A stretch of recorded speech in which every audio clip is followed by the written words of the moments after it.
Hello guys, welcome to our YouTube channel that is bright beginnings with JS Yadav. Now हमने second chapter start किया था acid base and salts, जिसमें मैंने आपको acids की property के बारे में बताया था। एसिड क्या होते हैं, एसिड की केमिकल एंड फिजिकल प्रॉपर्टीज क्या क्या है वो हमने डिस्कस कर ली थी।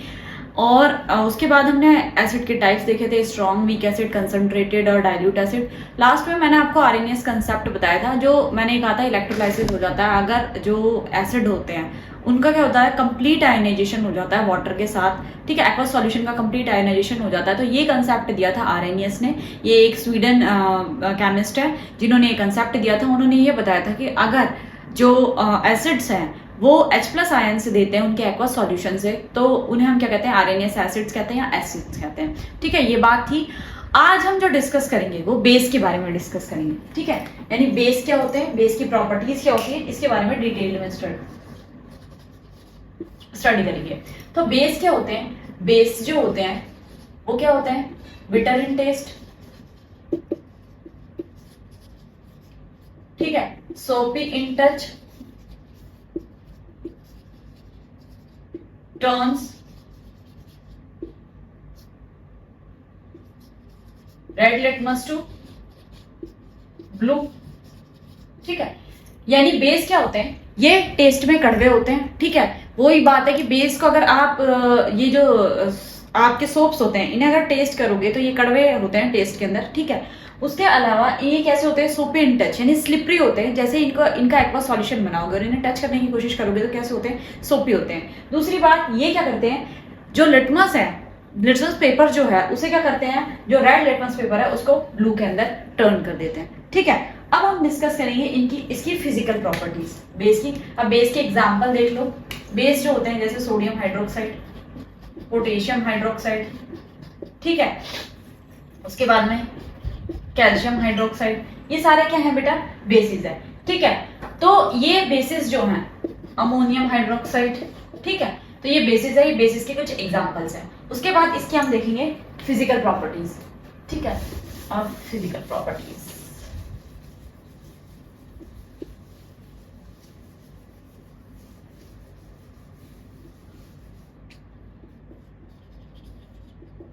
फिजिकल प्रॉपर्टीज में अगर इसका वो स्टेट देखें तो state both solid and liquid दोनों होती है, बोथ सॉलिड एंड लिक्विड। ठीक है, NaOH, KOH, इनको देखोगे तो ये कैसे होते हैं, sodium hydroxide, potassium hydroxide, liquid होते हैं। ठीक है, अमोनियम हाइड्रोक्साइड का सॉल्यूशन आपने लैब में देखा होगा।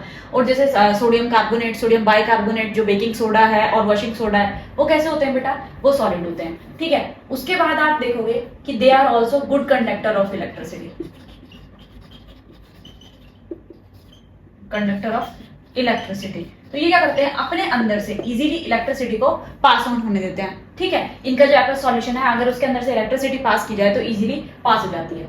फिर इंडिकेटर्स, बिहेवियर ऑन इंडिकेटर्स देखें तो क्या करते हैं, जैसे कि लिटमस पेपर पे आपने देखा, लिटमस पेपर को तो क्या करते हैं, रेड को ब्लू के अंदर टर्न कर देते हैं या ब्लू के अंदर कन्वर्ट कर देते हैं। दूसरा मैंने कल बताया था फिनोफ्थलीन।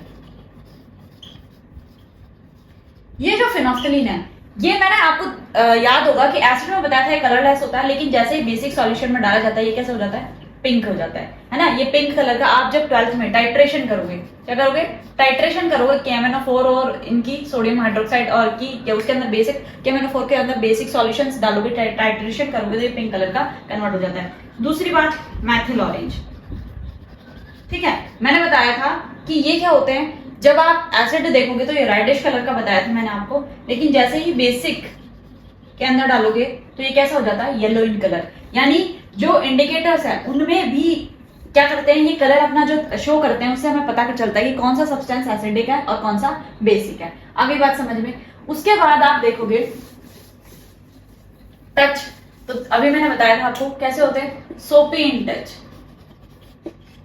बहुत सॉफ्ट से, स्लिपरी से होते हैं। ठीक है, जैसे अगर आपको टच करके देखना हो तो आप देख लेना अपने घर में जो सोप्स होते हैं ना, उनको बहुत अच्छे से देख लेना तो आपको समझ में आ जाएगा। ठीक है, ये तो हो गई इसकी फिजिकल प्रॉपर्टीज। उसके बाद हम बात करें बेस की केमिकल प्रॉपर्टीज की।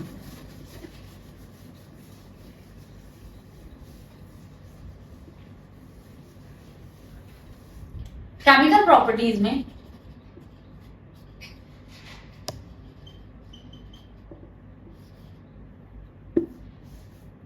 प्रॉपर्टीज में आप देखोगे कि जैसे ही आपने केमिकल प्रॉपर्टीज एसिड की स्टार्ट करी थी, उसमें क्या बताया था कि acid reacts with metal, same as bases are react also with base react with metal. आप इनको एक साथ फ्लो चार्ट बना के पढ़ोगे तो बहुत इजीली आपको मेमोराइज हो जाएगा। देखो, कल मैंने बताया था कि एसिड जब रिएक्ट करते हैं तो हाइड्रोजन गैस देते हैं। सेम अगर बेस को मैं रिएक्ट कराऊं, किससे, किसी मेटल से रिएक्ट कराऊं, तो बेटा ये क्या देगा, ये देगा sodium zincate plus hydrogen gas का इवोल्यूशन होगा। इसमें भी पॉपिंग साउंड आएगी, यानी ये क्या बन रहा है, ये बन रहा है सोडियम जिंकेट। तो मैं क्या कह रही हूं, कोई भी बेस है वो किससे रिएक्ट, किसी भी क्या कहते हैं, किसी भी मेटल से रिएक्ट कर रहा है, किससे, मेटल से रिएक्ट कर रहा है, तो क्या बनाएगा, मेटेलिक, है ना, मेटेलिक आयन बना लेगा। और दूसरा क्या बनाएगा, उसके साथ बेस के साथ मिलके, और दूसरा क्या करेगा, हाइड्रोजन गैस को इवॉल्व करेगा या रिलीज करेगा। ठीक है, तो पहला प्रॉपर्टी सेम है उसकी तरह। दूसरी प्रॉपर्टी जो मैंने बताई थी आपको, दूसरी कहा था कि acid reacts with base, reacts with acid.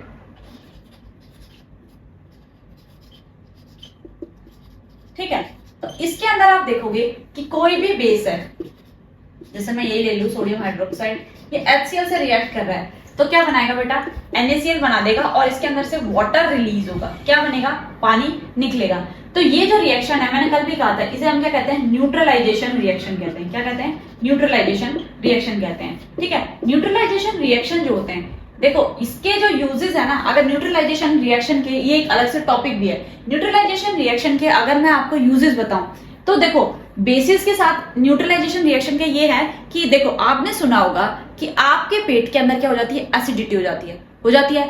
तो पेट के अंदर जब एसिडिटी हो जाती है तो आपको एंटासिड की टैबलेट दी जाती है, जैसे मैग्नीशियम हाइड्रोक्साइड जिसमें यूज होता है, वो देने से क्या होता है कि आपकी जो पेट की पीएच है वो नॉर्मल आ जाती है, वो न्यूट्रलाइज हो जाती है और एसिडिटी खत्म हो जाती है।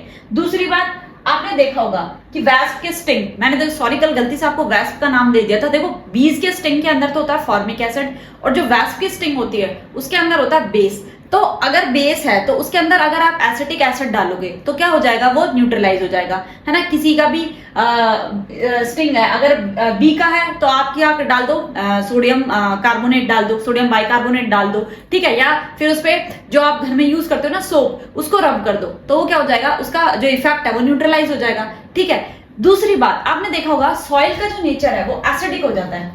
सॉइल जो है वो ज्यादा फर्टिलाइजर्स, यानी फर्टिलाइजर्स यूज करते हो तो उसका नेचर कैसा हो जाता है बेटा, एसिडिक हो जाता है। तो उसके अंदर क्या डालते हो, कैल्शियम हाइड्रोक्साइड या स्लेक, कैल्शियम कार्बोनेट या स्लेक लाइम का यूज कर देते हो। ठीक है, तो उससे क्या होता है कि जो सॉइल की पीएच है वो क्या हो जाती है, न्यूट्रल हो जाती है। क्या हो जाती है, न्यूट्रल हो जाती है।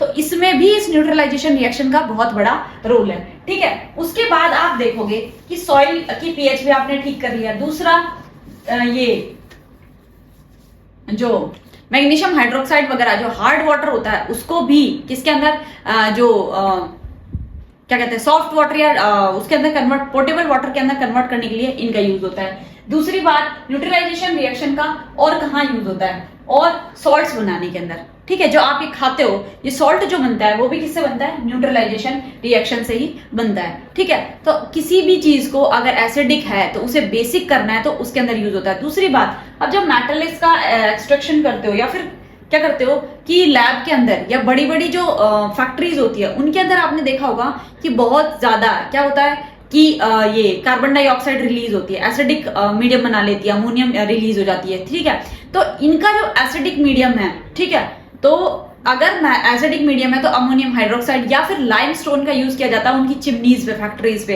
अगर कोई H2SO4 या कुछ ऐसा केमिकल है जिससे कि ऐसी गैसें, सल्फाइड गैस ऐसे रिलीज हो रहा है, तो क्या होगा, या नाइट्रिक एसिड रिलीज हो रहा है, तो क्या होगा कि वहीं पे उसे क्या कर देगा, उसकी पीएच को न्यूट्रल कर देगा लाइम। उसके बाद क्या होगा, एसिड रेन की पॉसिबिलिटी जो है वो न्यूट्रलाइज हो जाएगी, यानी एसिड रेन जो है वो स्टॉप हो जाएगी, आपको हार्म नहीं करेगी। ठीक है, तो ये सारी चीजें क्या है, न्यूट्रलाइजेशन रिएक्शन के क्या है, बेनिफिट्स है। इसीलिए न्यूट्रलाइजेशन रिएक्शन यानी एसिड या बेस की रिएक्शन वाइस वर्सा, मतलब मैंने कल भी बताया था, कल भी शायद यही एग्जाम्पल दिया होगा। तो क्या है, दोनों जो है दोनों ही किसके अंदर यूज होते हैं, ये कि सॉल्ट बनाने के लिए, और इससे हमेशा क्या होगा, वाटर रिलीज होगा बेटा। क्या होगा, वाटर रिलीज होगा। तो ये चीज क्या है ये न्यूट्रलाइजेशन रिएक्शन भी आपको पता होनी चाहिए, इसके यूजेस क्या क्या होते हैं उससे रिलेटेड अभी तक तो क्वेश्चन आया नहीं है, पर पॉसिबिलिटी है पूछ लिया जाए। फिर अगर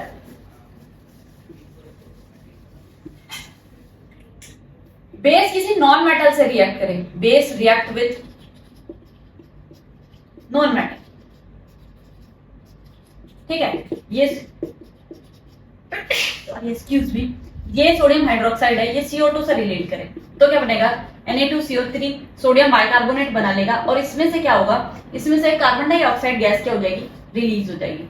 ठीक है, तो नॉन मेटालिक से भी बनाने के बाद क्या होगा, sorry carbon dioxide gas release नहीं होगी, इससे रिलीज होगा H2 गैस। ठीक है, तो क्या होगा, अगर कोई भी बेस रिएक्ट करता है एसिड से तो सोडियम कार्बोनेट या फिर सोडियम बाइकार्बोनेट का फॉर्मेशन होगा। ये सोडियम कार्बोनेट और बाइकार्बोनेट, इसके यूजेस आप बाद में पढ़ोगे इसी चैप्टर में आगे।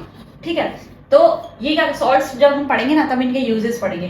ठीक है, सोडियम कार्बोनेट आपने सुना होगा वॉशिंग सोडा, और सोडियम बाइकार्बोनेट आपने सुना होगा बेकिंग सोडा। ठीक है, दूसरी बात बेकिंग के अंदर न्यूट्रलाइजेशन रिएक्शन में आपने देखा होगा कि हम बेकिंग सोडा डालते हैं किसी के अंदर तो क्या हो जाता है, वो राइज हो जाता है। क्यों, CO2 गैस का प्रोडक्शन होता है, जिससे क्या होता है उसमें प्लफीनेस हो जाती है, उसके अंदर वीक एसिड ऑलरेडी प्रेजेंट होता है। और जैसे ही आप बेकिंग सोडा डालते हो, यानी क्या डाल दिया आपने, बेस डाल दिया, बेस डालते हैं उनके अंदर क्या होता है, रिएक्शन होती है। जैसे कि आप एग्जांपल दूं, भटूरे का डो लगाते हो, ठीक है, तो भटूरे का जो डो लगाते हो, मैदा का डो, उसके अंदर क्या डाला होता है आपने, लैक्टिक एसिड डाला होता है, दही के साथ लगाते हो। ठीक है, अगर उसके अंदर मैं बेकिंग सोडा डाल दूं तो उसके अंदर क्या होता है, राइस बहुत अच्छा सा होता है। दूसरी बात, आप इनो पीते हो, वो भी क्या है, बेस है। ठीक है, तो इनो जो है वो भी बेस है। इनो सॉल्ट, इनो फ्रूट सॉल्ट डालते हैं, देखा होगा आपने। इंस्टेंट जो चीज बनाते हैं, है ना, इंस्टेंट चीज, इंस्टेंट इडली, रवा इडली जो होती है। ठीक है, तो ये सारी चीजें क्या है, ये इससे रिलेटेड है। उसके बाद में जो बेस होते हैं, बेस भी एसिड की तरह कितने टाइप के होते हैं, 2 टाइप के होते हैं। कौन कौन से, स्ट्रॉन्ग बेस और वीक बेस। ठीक है, स्ट्रॉन्ग बेस कौन से होंगे, स्ट्रॉन्ग बेस वो होंगे जिनका कंप्लीट आयोनाइजेशन हो जाएगा, complete ionization, complete ionization of aqueous solution. ठीक है, क्या होगा, एक्वस सॉल्यूशन का कंप्लीट आयोनाइजेशन हो जाएगा। जैसे भाई NaOH, जैसे भाई KOH, ये है स्ट्रॉन्ग बेस। वीक बेसिस कौन से होगा, जिनका कंप्लीट डिसोसिएशन नहीं होगा। आयोनाइजेशन और डिसोसिएशन एक ही बात है। ठीक है, जिनका इनकम्प्लीट डिसोसिएशन होगा, incomplete dissociation of OH ions. इसमें OH आयंस का कंप्लीट है ना, कि OH आयन में कंप्लीटली डिसोसिएशन नहीं होगा। अमोनियम हाइड्रोक्साइड क्या बनाएगा, NH4OH माइनस। ठीक है, और क्या, कैल्शियम हाइड्रोक्साइड, ठीक है, Ca+ और 2OH। ठीक है, तो इनका क्या है, ये क्या है दोनों बेटा, वीक बेस है। कैसे बेस है, वीक बेस है। इनका जो आयोनाइजेशन है वो कंप्लीट नहीं हो पाता है। ठीक है, वैसे ही जैसे कल मैंने बताया था, जो बेस है वो भी कैसे होते हैं, कंसंट्रेटेड और डाइल्यूटेड। लैब के अंदर आप देखोगे तो जो बॉटल्स होती है उन पे CONC कंसंट्रेटेड और क्या लिखा होता है, डाइल्यूट लिखा होता है। तो concentrated base same as acid, जिनके अंदर लेस और no amount of water present होगा। ठीक है, फिर है डाइल्यूटेड बेस, जिनके एक्वस सॉल्यूशन के अंदर मोर अमाउंट ऑफ वाटर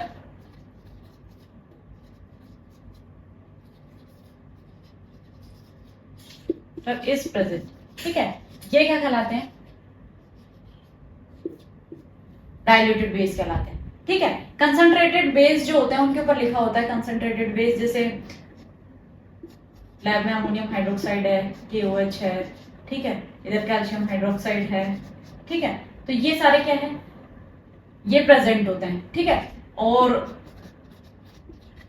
इनके अंदर देखो मेनली जो है कंसंट्रेटेड और डाइल्यूटेड के बाद Arrhenius concept,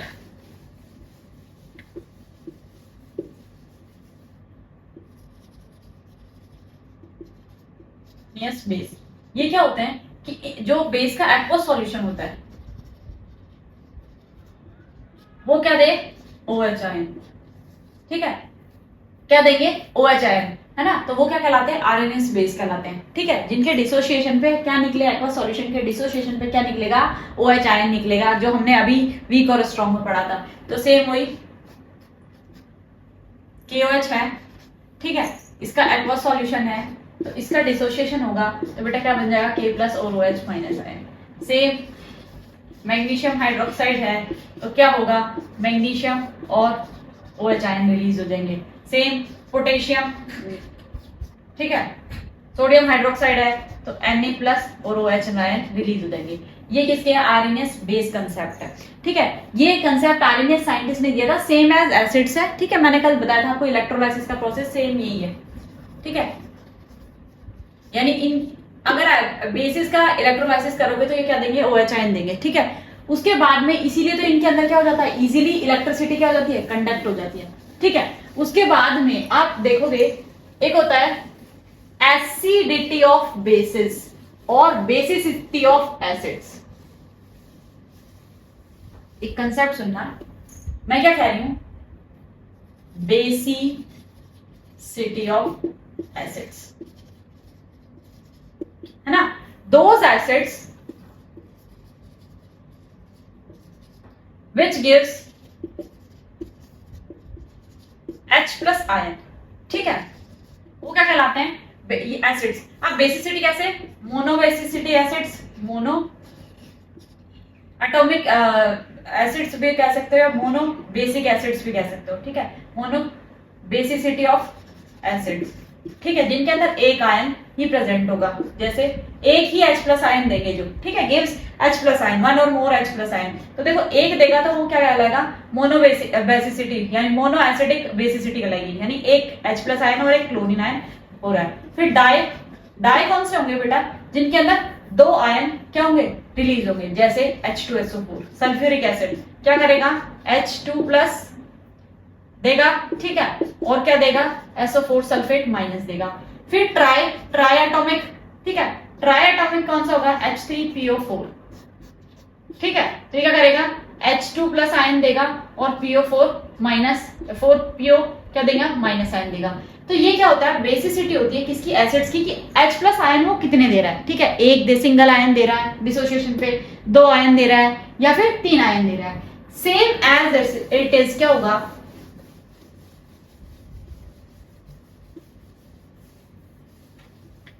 acidity of basis, ठीक है, यानी those basis which gives one or more OH ions। कौन से आयंस देंगे, वन और मोर OH आयंस देंगे।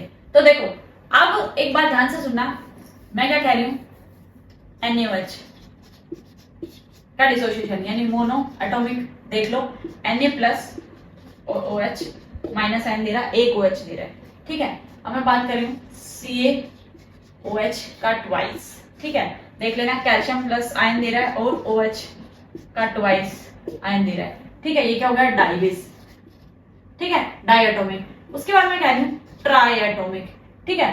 ट्राई एटॉमिक क्या होगा, एल्यूमिनियम हाइड्रोक्साइड के तीन आयंस है, इसका डिसोसिएशन होगा तो एल्यूमिनियम प्लस और OH3 के अंदर हो जाएगा। देखो इससे एक ये जो एल्यूमिनियम ट्राई हाइड्रोक्साइड आयन होता है, एक आपको मैं जनरल बता देती हूँ क्या होता है। ये जो एल्यूमिनियम होता है ना, इसके अंदर किसी भी बेस को नहीं रखा जाता है, NaOH को नहीं रखा जाता है, किसी भी बेस को एल्यूमिनियम के अंदर स्टोर क्यों नहीं किया जाता है, क्योंकि वो उससे क्या कर लेता है बेटा, रिएक्ट कर लेता है, ठीक है। रिएक्ट करने के बाद उसे खराब कर देता है, इसीलिए किसी भी एल्यूमिनियम कंटेनर के अंदर किसी भी बेस को नहीं रखा जाता है, ध्यान रखना, ठीक है। एल्यूमिनियम क्या है, एक मेटल है, और आपको पता है कि मेटल के साथ, मेटल जो है वो एसिड और बेस दोनों के साथ रिएक्ट करता है, इसीलिए कि जितने भी बेसिस है उन्हें किसी भी एल्यूमिनियम के बॉटल के अंदर क्या नहीं करा जाता, स्टोर नहीं किया जाता, प्रिजर्व नहीं किया जाता, उन्हें किसके अंदर, उन्हें ग्लास बॉटल्स के अंदर क्या करा जाता है, प्रिजर्व किया जाता है। और देखो आपने जब आप कोई एक्सपेरिमेंट करते हो तो आप बोरोसिल की टेस्ट ट्यूब्स यूज करते हो या टेस्ट ट्यूब्स यूज करते हो, वो भी किसकी बनी हुई होती है, ग्लास की बनी हुई होती है, ठीक है। उसके बाद एक वर्ड सुना होगा आपने, अल्कलाई। इज इट पॉसिबल कि बेस और अल्कलाई एक ही चीज हो? यस बेटा। देखो कैसे, थोड़ा सा डिफरेंस है बता देती हूँ। अल्कलाई सब्सटेंस कौन से होते हैं, है ना। एल्कलाई सब्सटेंस वो होते हैं those bases which are dissolve in water, है ना। वो बेसिस जो इजीली किसके अंदर, पानी के अंदर घुल जाते हैं, उन्हें हम कहते हैं एल्कलाई बेसिस, क्या एल्कलाई कहते हैं, ठीक है। तो एल्कलाई जो होते हैं वो कंप्लीटली क्या हो जाते हैं, वाटर के अंदर डिसॉल्व हो जाते हैं। तो इस एक स्टेटमेंट है, all alkali are bases, yes it is true. If I said कि all bases are alkali, it is no. जरूरी थोड़ी ना कि सारे के सारे पानी के अंदर डिसॉल्व हो, ठीक है। तो यही चीज है कि एल्कलाई क्या होते हैं, वो बेसिस होते हैं जो कि पानी के अंदर इजीली डिसॉल्व हो जाते हैं, ठीक है, कंप्लीटली डिसॉल्व हो जाते हैं, उन्हें हम क्या कहते हैं, एल्कलाई कहते हैं, ठीक है। उसके बाद ये कह रही हूँ कि हाँ, और जितने भी एल्कलाइज है वो क्या होते हैं, बेस होते हैं, ठीक है, ये बात समझ में आई। लेकिन जितने भी बेसिस है वो एल्कलाई नहीं होते हैं। उसके बाद देखो, अगर आप देखोगे इसका बेसिस का यूज देखोगे तो देखा होगा NaOH, sodium hydroxide, magnesium hydroxide, calcium hydroxide, ये किसके लिए यूज आते हैं। देखो मैग्नीशियम हाइड्रोक्साइड जो है वो तो एंटासिड बनाने में काम आता है। दूसरी बात आपने देखा होगा CO3, है ना, स्लेट लाइम जो होता है या लाइम जो होता है वो किसके अंदर काम आता है, वो काम आता है आपको सॉइल की एसिडिक नेचर को कम करने के लिए, ठीक है। दूसरी बात आप देखा होगा कि जो अमोनियम हाइड्रोक्साइड है, सोडियम हाइड्रोक्साइड है, वो पेपर इंडस्ट्री के अंदर, रेयोन का फॉर्मेशन के अंदर, इनके अंदर यूटिलाइज होता है, ठीक है। जो पोटेशियम हाइड्रोक्साइड है वो किसके अंदर यूज होता है, बैटरीज के अंदर यूज होता है ना। तो और जो आपका देखा होगा सोडियम कार्बोनेट, जो सोडियम कार्बोनेट है उससे क्या होता है, सोप्स बनाने के अंदर। और मैग्नीशियम हाइड्रोक्साइड जो होते हैं वो जो क्रीमी सोप्स होते हैं ना, जैसे जो आपके है ना बाथिंग सोप्स होते हैं, वो बनाने के लिए भी यूज में होता है। वो देखो आपको बहुत सॉफ्ट होते हैं, देख लेना आप जो भी है लक्स यूज करते हो, जो भी साबुन यूज करते हो। उसके अलावा आप देखोगे कि रिन, सर्फ एक्सेल, जो वॉशिंग सोप्स है वो कैसे होते हैं, थोड़े हार्ड होते हैं, ठीक है। उसके अलावा वाटर के हार्डनिंग को कम करने के लिए भी क्या यूज होते हैं, ये बेसिस यूज होते हैं, ठीक है। फिर मैं बता दी सोडियम बाइकार्बोनेट बेकिंग सोडा के अंदर यूज आता है, ठीक है। बेकिंग सोडा जो है खाने में क्या लाने के लिए, एकदम फ्लफीनेस लाने के लिए यूज में आता है। तो ये क्या है कि बेसिस के कुछ यूज है जो आप डेली यूज में यूज करते हो। एज यूजुअली जैसे एसिड्स को आप खाते हो वैसे बेसिस को आप बहुत कम, मतलब उतना यूज नहीं करते, डेली लाइफ में यूज तो करते हो बट खाने पीने में उतना यूज नहीं कर सकते। सोडियम कार्बोनेट, बाइकार्बोनेट का यूज, या उसे सोडियम हाइड्रोजन कार्बोनेट भी कहते हैं, NaHCO3, उसका यूज क्या होता है, ज्यादा होता है, ठीक है। तो ये जितना भी था ये बेस के बारे में था। आई होप कि आपको एसिड और बेस के अंदर डिफरेंस समझ में आ गया होगा। सिमिलर बस टेस्ट में क्या बोलते हैं, टेस्ट और टेक्सचर में डिफरेंस है। बाकी जो अगर केमिकल प्रॉपर्टीज आप देखोगे तो एसिड्स की ज्यादा केमिकल प्रॉपर्टीज है, बेसिस की जो केमिकल प्रॉपर्टीज है वो 3 ही है। न्यूट्रलाइजेशन रिएक्शंस दोनों में चलती है, ठीक है। न्यूट्रलाइजेशन रिएक्शंस के और अदर एप्लीकेशंस क्या है, देखो एप्लीकेशंस को डायरेक्ट पूछा जा सकता है कि अगर आपको किसी बी ने स्टिंग किया है तो उसके अंदर कौन सा एसिड प्रोड्यूस होगा और उससे आप ट्रीटमेंट कैसे करोगे, क्योर कैसे करोगे। वेस्प ने काटा है आपको तो आप उसको किससे ट्रीट करोगे, विनेगर या एसिटिक एसिड से ट्रीट करोगे। तो वो सारी चीजें इससे पूछी जा सकती है। अगर सॉइल बहुत बेसिक हो गई है तो उसके अंदर क्या डालेंगे, एसिड डाल देंगे, ठीक है। अगर सॉइल बहुत एसिडिक हो गई है, सॉइल की पीएच बैलेंस करने के लिए आप क्या डालोगे, CaSO3 डाल दोगे, कैल्शियम कार्बोनेट डाल दोगे। तो ये जो छोटी छोटी चीजें हैं, ये व्हाइट वाश में जो यूज होता है, ठीक है, वो भी आपने देखा होगा, वो क्या है, एक बेस है, उससे भी क्या होता है उसका निकलता है, क्या निकलती है, CO2 निकलती है, ठीक है। वो रिएक्ट करता है तो कार्बन डाइऑक्साइड गैस निकलती है। तो ये सारी चीजें क्या है, कैल्शियम हाइड्रोक्साइड का यूज, उससे आयन बन जाते हैं, ठीक है। ये चीजें क्या है, ये भी देखो आपको मैंने कल बताया था कि एसिड से रिएक्ट करते हैं तो भी अगर CO2 की प्रेजेंस देखनी है तो आप क्या कर दो, लाइम वाटर पास कर दो, वो मिल्की हो जाएगा। सेम यहाँ पे भी सेम वही प्रोसेस होता है कि CO2 की अगर प्रेजेंस आपको नोट करनी है तो लाइम वाटर से पास ऑन कर दो, वो क्या हो जाएगी, मिल्की हो जाएगी। तो सेम है। और अगर ज्यादा कर दिया आपने तो वो सोडियम हाइड्रोजन कार्बोनेट बना लेगी, जिसकी वजह से वो क्या होगा कि वो उसकी जो मिल्कीनेस है वो कलरलेस सॉल्यूशन हो जाएगा, ठीक है। इंडिकेटर्स का क्या रोल है, मैथिल ऑरेंज और फिनोफ्थलीन का जो भी चेंजेस होते हैं वो पढ़ लेना है। एसिड्स के अंदर आपने बहुत सारे एसिड और बेस के मैंने जैसे रेड कैबिज बताया था आपको, ठीक है। ये और भी बहुत सारे एग्जांपल दिए थे, उन सबको देख लेना आप, ठीक है। जैसे हिबिस्कस का दिया था, रोज पेटल्स का दिया था, रोज पेटल्स ऑलवेज भी रिएक्ट विथ बेस, ठीक है। तो वो किस कलर के हो जाते हैं, वॉयलेट कलर के हो जाते हैं। ब्लूबेरीज का दिया था, है ना, तो ब्लूबेरीज रेडिश पर्पल हो जाती है किसके साथ, एसिड के साथ, जबकि वॉयलेट हो जाती है किसके साथ, बेस के साथ। तो ये जो इंडिकेटर्स का आज मैंने रिपीट इसीलिए नहीं किया क्योंकि कल की क्लास में ये बता चुके हो। तो आई होप कि आज क्लास आपको बहुत अच्छे से समझ में आई होगी, इसीलिए इस क्लास को लाइक कीजिएगा, वीडियो को शेयर कीजिएगा, चैनल को सब्सक्राइब कीजिएगा। Thank you so much.